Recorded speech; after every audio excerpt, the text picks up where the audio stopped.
Nah, pada peristiwa G30 SPKI yang terjadi pada tahun 1965 sampai 1966, lebih tepatnya pada tanggal 30 September 1965, 6 jenderal angkatan darat diculik dan dibunuh oleh sekelompok tentara yang kemudian diketahui berasal dari unit Cakrabirawa, sebuah pasukan khusus yang ditugaskan untuk menjaga keamanan presiden.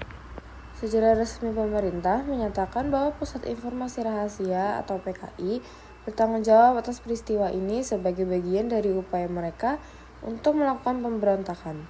Militer mempertahankan posisi yang kuat dan Soeharto muncul sebagai orang yang berhasil menghentikan gerakan ini.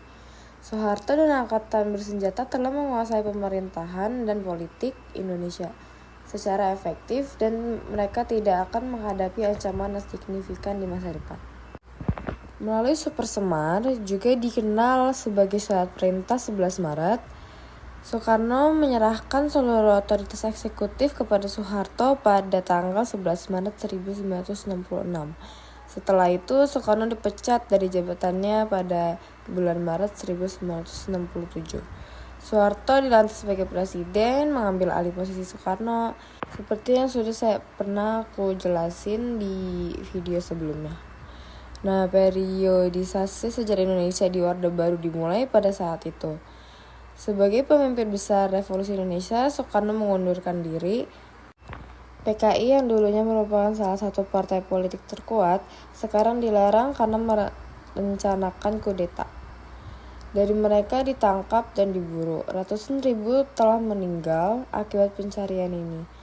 Salah satu pembunuhan massal terbesar di dunia pada abad ke-20 adalah pembunuhan ratusan ribu orang di Indonesia setelah tahun 1965. Jutaan orang juga ditangkap atas tuduhan terlibat dalam komunis dan anggota PKI atau organisasi serupa. Diduga terlibat dalam upaya kudeta 1965. Banyak warga sipil dan pejabat pemerintah, termasuk anggota militer dari berbagai pangkat ditangkap dan ditahan. Lalu, anggota-anggota Partai Komunis Indonesia atau disingkat PKI diawasi dan dilatih oleh Orde Baru untuk menjadi penganut Pancasila. Setelah dominasi negara atas PKI beberapa kali, pada pertengahan tahun 1960-an, rezim lebih suka menggunakan hegemoni dan menangani mantan tahanan politik. Mereka terus diawasi baik melalui infrastruktur maupun suprastruktur negara, karena dianggap berpotensi untuk menghidupkannya kembali komunisme. Nah, aku yakin pasti udah ada yang banyak yang tahu mengenai para perwira militer senior yang ditargetkan oleh gerakan pemberontakan PKI.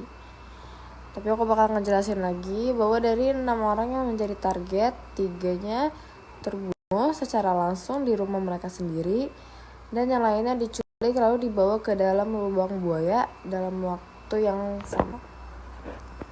Nah, aku bakal sebutin 6 perwira tinggi yang menjadi korban G30 SPKI, termasuk Jenderal TNI Ahmad Yani, yang sekarang menerima gelar Anumerta. Selanjutnya ada Mayor Jenderal Raden Suprapto, lalu ada Mayor Jenderal Mastinto Darmo Haryono, lalu ada Mayor Jenderal Siswondo Parman, selanjutnya ada Brigadir Jenderal Donald Ishak Panjaitan, lalu ada Brigadir Jenderal Sutoyo Siswomiharjo. Selain mereka ada juga Letnan Pertama Pierre André Stendhal, yaitu Ajudan Menteri Pertahanan dan Kepala Staf Jenderal Nasution. Lalu ada Brigadir Polisi Satsuit Tubun yang merupakan pengawal Wakil Perdana Menteri Dr. J. Leimena, yang semuanya telah gugur. Nah, tapi pada insiden ini ada satu korban yang berhasil kabur melarikan diri dan selamat, yaitu A.H. Nasution, yang merupakan salah satu Namun sangat disayangkannya putri dari Nasution yang bernama Ade Irma Suryani Nasution tidak dapat diselamatkan karena terkena tembakan. Lalu sementara itu Kolonel Katamso dan Letnan Kolonel Sugiono, dua anggota Angkatan Darat, terbunuh dalam G30 SPKI di Yogyakarta yang dipimpin oleh Mayor Mulyono.